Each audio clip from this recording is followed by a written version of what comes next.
Morning worlds, Hippie Trev here. Quite a nice morning down here in Gippsland, but boy, geez, the nights get cold. So anyway, just going to make a short video on my movements over the next couple of days and just a few things I've been doing around here. So yeah, back to playing Spotto the Hippie. Roll the intro. Hi, Hippie Trev here, and welcome to my channel. Hope you get something out of it. Rightio, morning worlds. Well, it's nice sitting here in the sun, but the minute you step into the shade, it is freezing cold. And I was sitting out here last night with my little sister Jilly, having a smoke and a little bit of a drink and a chat, and I had full layers of clothing on. I also had my socks on. I had my hand knitted Kyla scarf. Thank you, my MCW. She hand knitted me this scarf 30 odd years ago, and I've been riding in it for 30 years. So yes, thank you, my MCW. I love my scarf. And I even had my Southern Comfort beanie on.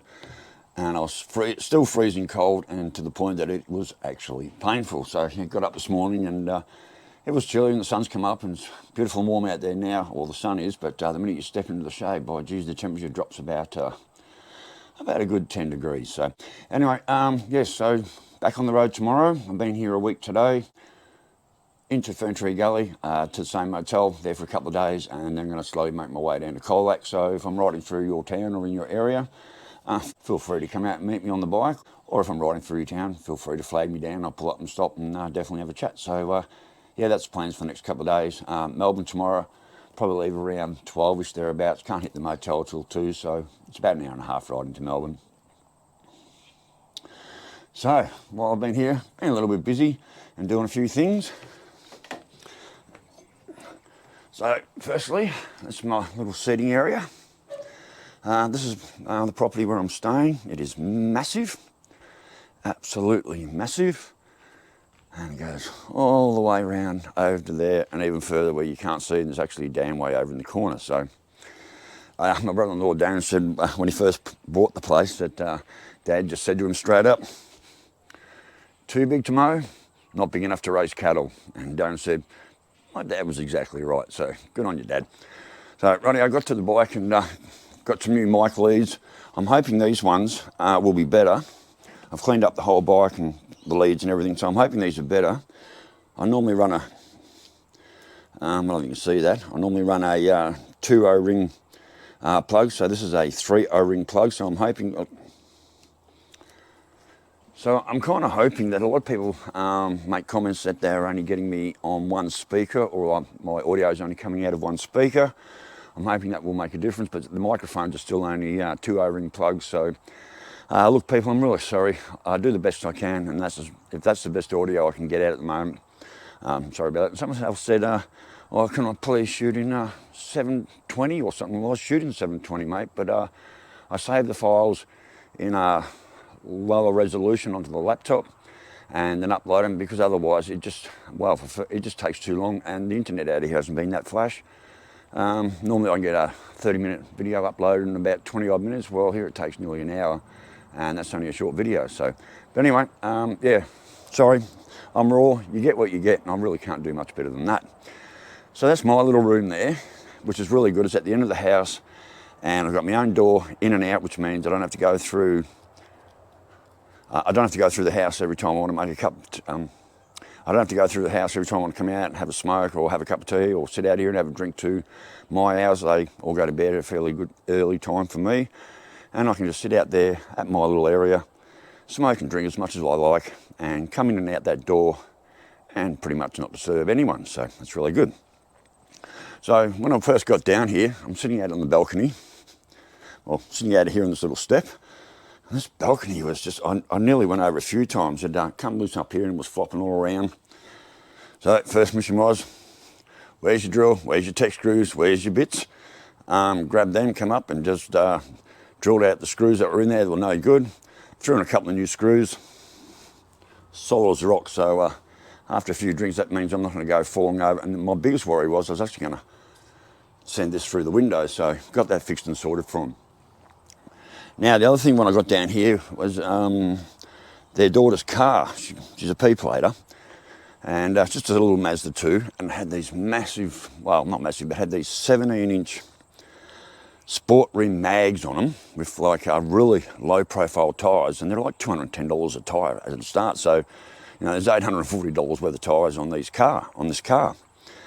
And Julie was a little bit frantic because she had actually kissed the curb and put a crack in one of the rims, or one of the mags. And they were frantically trying to get a replacement rim or a replacement mag, and it wasn't really going so well. So I rolled up and said, oh, yeah, no worries, I'll just go down the Wreckers, I'll get a set of Steelies and we'll put some stock wheels and tyres back on the car. Well, fuck me. Sale Wreckers had nothing. Warragul Wreckers had nothing. And I spent at least 3 days ringing around everywhere. We found a set of mags, but it was all the way down in Springvale. And I was nearly going to have to send Julie and her daughter all the way down to Springvale to pick up these mags. And then I finally got into these guys over in Maffra, out on the Newry Road. 271 Newry Road, Maffra. Keep that in mind. If you need anything, especially if you're down here in Victoria, and especially if you're down here in Gippsland, Ockie, Oscar and Dave, they will really, really take care of you. So rang him up and had a quick chat, and instant rapport with Ockie there, well, Oscar, but I call him Ockie. And he'd done some really, really hunting around. I think it was a day or so later he actually found us a set of stock standard Magna mags. I said, can you make sure they please come with wheel nuts, because I don't know what the wheel nuts on these mags are like. And he said, yep, do that. And they rang me back later that night and said, found a set, got them on order. It's a bit late Friday night, but they'll have them on the truck, and basically they arrived here late Monday afternoon. And Tuesday morning, Julie and I went over to Maffra, and they promptly set about taking the old mags off and putting on the new stock standard Mazda rims. And I can tell you, it's a much better ride, and the tyres for one of these are now only $150 a tyre instead of $210 a tyre. So this is the car. And luckily, Jill's daughter said, don't care how they look, I just want reliability and I want something easy. So we got her these stock standard rims. $500 supplied and fitted, and we went over there, they chucked it up on the hoist and they fitted them up. And of course I had a little chat to Julie, so when we went to pay the bill, there was an extra $50 in there, which is what you do when people take really good care of you. So yeah, David and Ockie, father and son team, it's not a wrecking business, but they sort of, well, they can just find shit if you need shit. This is late model stuff. They also work on early model Hollands and stuff like that. So 271 Newry Road, out the other side of Maffra. If you need anything, call these guys. They are absolutely fantastic. Now I'm going to go, so now I'm going to show you these rims. I'm stacking them up. So we're selling the rims, mags and tyres. Oh, that fucking dog. This fucking dog next door, every morning at 5:30, starts barking. And it doesn't stop for over an hour. I wonder if oh, there she is. I mean, she's a beautiful dog, but it's dumb as a fucking fence post. Asher. Where are you, Ash? There she is. We'll give her a pat. I'm about over this dog. So it just barks non-fucking stop, this dog. Hey, Ashy. Yes, I know. Hello, Ash. There we go. Hello, Ash. She's a beautiful girl, but you're as dumb as a fucking fence post, aren't you? No brains. So every morning around 5:30, my room's right there, so every morning around 5:30, it fucking gets up and starts barking, and it doesn't stop. And they've got a huge block next door, and you see it, it's got its nose in the ground, and it's running up and down the paddock and barking. This has been going on since I got here. And then it goes all day long pretty much as well. It just basically doesn't fucking shut up. You can yell as much as you like. Fucking thing won't shut up. So the old mole next door was out at a chicken pen one night, and I'm sort of sitting there at my desk, had a couple of drinks. So I'm sitting there at my table where I have a drink and a smoke. And I kind of loudly said, God, I wish you'd shut your fucking dog up. And she goes, what'd you say? And I said, shut your fucking dog up. And the first response was, why? I said, well, why should I be waking up at 6 or 5:30 every fucking morning with your barking fucking dog? No reply. And I just finally yelled out, it's just so fucking inconsiderate. She goes, oh, I don't think so. And fucking walked off. Like, you rude fucking people. So anyway, Julie and Darren are kind of used to it, but I mean, I tell you, I was grabbing pine cones off the tree there, and I'm sitting there and I'm ready to just lob them on their fucking roof every time the dog barks. But like Jill and Darren said, please don't start a war. You can't finish. You're leaving. We've got to stay here. We've got to deal with the shit. So I said what I had to say. Made no difference. But I tell you what, if I was living here, I'd set up a stereo right there with a big ass fucking woofer, and I'd point it right at their place, and every time the dog barks, I'd have it going full blast. and playing some horrible death music to the point that I have to get out and come and fucking investigate what's going on.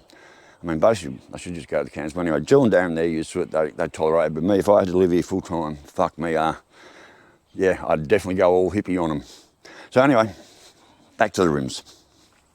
Now these are they're good looking rims, but I'll show you what's going on. Actually, I'll drag this one out in the sun. So they're the rims, they're 17-inch low pro tyres, and as I said to Jill's daughter, look at the depth of the tyre there, and this is how much giveness you got in your rims if you hit the potholes, which we've got a lot down here. And then look at the size of the height of those tyres. And actually, after we put these tyres on her car, she took for a drive and just said, oh, so much better, it's nowhere near as rough. So I'll try and get this into the sun so we can see. There we go. But down in there, so down in there, I can't see. I don't know if you can pick it up. I'll put a photo up. So down there, there's this big ass nasty crack. And Julie thought she could just have it welded and repaired. Well, that turned out to be a no-go. And I'll put a photo up of it. There you go. So that's the crack in the rim, or the mag. And like I said, I'm surprised it actually holds air. And you can also see there, that. And I'm like, well, I can't send your daughter off to Ballarat on a set of tyres like that on a whim that maybe she'll be able to get them fixed. So, like I said, jumped on the phone 3 days searching for wheels and tyres. And because they're 4-stud, they're really hard to find. It was a Mazda 5 with a 5-stud, and we could have had a set, no worries. They actually had sets here in the sale records, but being a 4-stud, Mazda 2, absolutely no go. So yeah, it ended up costing $550 to have them put on. And now we're selling these. Now these tyres are $210 each. And they've still actually got, well, there's your wear marks. They've still got so much tread left on them. If anyone wants to set a Mazda 17-inch mags, well, actually, I've got it on Facebook, but actually, they're selling the tyres more than the mags. They're selling the tyres for $600 because they're like $840 for new. They're nearly new. So basically, we're selling the tyres and you get the mag for free. That mag is non-repairable. We went to Julie rang up the guy in Traralgon, I'm supposed to be able to repair these things, and he just said, no, non-repairable. So they're a non-repairable mag. And I said, thanks to those guys out at Maffra on the Newry Road. I wasn't leaving Sale until I had that car sorted on good wheels and tyres and safe. So now her daughter can go off, go to Ballarat, go to her uni and do everything she needs to do, and know she's got a nice, safe little car to travel around in. So that was a major priority. And of course, caught up with an old school friend of Jillie's that she's, known since primary school. And she had those couple of bikes that had been sitting around for a while and not started, and all that shit with the fucking bike shop in Sale. That screwed her over. Not Sale motorcycles. One couple of doors down, he's just a fucking pig. So anyway, got to work on a couple of bikes. Got the ZZR going again, took it for a run. Realised the back shocky was just as soft as shit. Came back, watched the YouTube, and then readjusted the payload on that, got that perfect. And the V-Star had been sitting for over a year, so the battery was dead, so showed how to pull her own battery out. Went down, bought a new battery, replaced the battery, and took a bit to get it going, but we got that going, took that for a run, and now she's prepping that ready for sale. So if anyone wants a 2007 250 V-Star, she's got one for sale here in Sale, and it's got brand new rubber pretty much all the way around. I took it for a run. It is what it is. It's a bit like that Magna that Shelby bought after she had Kermie, the Ninja. I mean, it's a nice little city bike, but certainly not the bike you'd want to be on the highway with. And being a late starter on the bikes and a female rider, just definitely didn't suit her. So anyway, there's a V-Star there for sale. So anyway, worlds, I'll go back to my little seat. So I cleaned up all the bike wires. I had spaghetti absolutely everywhere here, so I've now run the cables down under here and they come out here that I plug my microphones into. Got rid of that other single charger that I had strapped up here, didn't work, because I've now got that one working. A severed wire. Yeah, riding on Ruby Paul, you're spot on, mate, but yeah, a severed wire was the reason that stopped working. I probably could have had that fixed at Gundawindi.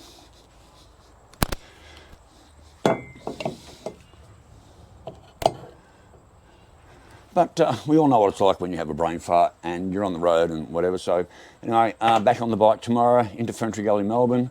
I want to spend at least a couple of days there. my gorgeous MCW, I think, has got a day off, so hopefully I'll get to spend some time with her. And then it's on the road. Now here, there's a lot of roadworks going down through the tunnel over the Westgate Bridge and that, so yeah, that might be a nightmare, but it's pretty much the only way I can get through. Actually, I might get my MCW to book me a pass through the tunnel, because I don't know how to do that shit. Otherwise, when I get home, I'll have like a $200-300 fine or charge sitting there, because I don't know when I'm getting back, especially if I'm going to Perth. You know, so if you can book me a ride through the tunnel, that would be really grateful, then I can not have to worry about that. I can pay for it. Now, the other thing is, I'm really now starting to look to options of how to get to Perth. I talked to my son over in Perth the other day, and he's on the scams, and he's going to hopefully start sending me links of people I can ring up and talk to. So he does a bit of the legwork for me, and I'll do the talking and try and get myself. I've got a semi-license, got a truck license, but I'm not parting with the bike in any way. I'm not going to have the bike put on a truck or something and shipped over and me fly over or whatever. I'm not doing that. I want to be with the bike at all times. I'm staying with the bike, so hopefully I can get a small independent truck driver, a removalist or something, and I can stay with the bike and maybe even drive across. So definitely starting to look for options. The train's out. There's no way I'm going on a train for 3 days and not being able to smoke, especially if I'm sitting at the bar, so the train's out. Dex, I'm not sure what you want to do, mate, whether you still want to, drive over and we hire a trailer and trail my bike back and I go halves on the fuel. I'm not sure if you really want to do that, but still leaves me with, how do I get back? And then, worst comes to worst, I guess I just hire myself a little budget truck, throw the bike in the back and drive myself over. So if there's anyone out there that knows someone who even knows somebody who can help get me and my bike from anywhere on the western side of Melbourne and Victoria, I can pretty much get to anywhere, like, Ballarat, Horsham, maybe up to Mildura, Broken Hill. Please send me some, so please let me know. I really, really want to get me my bike. I got my twin's birthday coming up in March, and my other son over there is having a baby popped out in April, and I just got to get there, and I'd like to be there in at least the next 2 to 3 weeks at max. I'd like to be there in the next 2 weeks. So yeah, down to Colac, off to see another friend a few towns away, back to Colac, up to Hepburn Springs, up to see old mate Alan Jen, and then maybe or maybe not try and catch Glenn. I think he's in Bendigo, and then maybe or maybe not back to Brother Pete's for a short stay and try and get me and my bike on a truck. So like I said, if anyone knows someone who knows someone, please let me know. I really want to get me and my bike to Perth. So anyway, worlds, that's it on this video. Let's play Spotto the Hippie again, starting tomorrow about 12 o'clock. And stay safe, keep your knees in the breeze, and I will catch you later. Bye.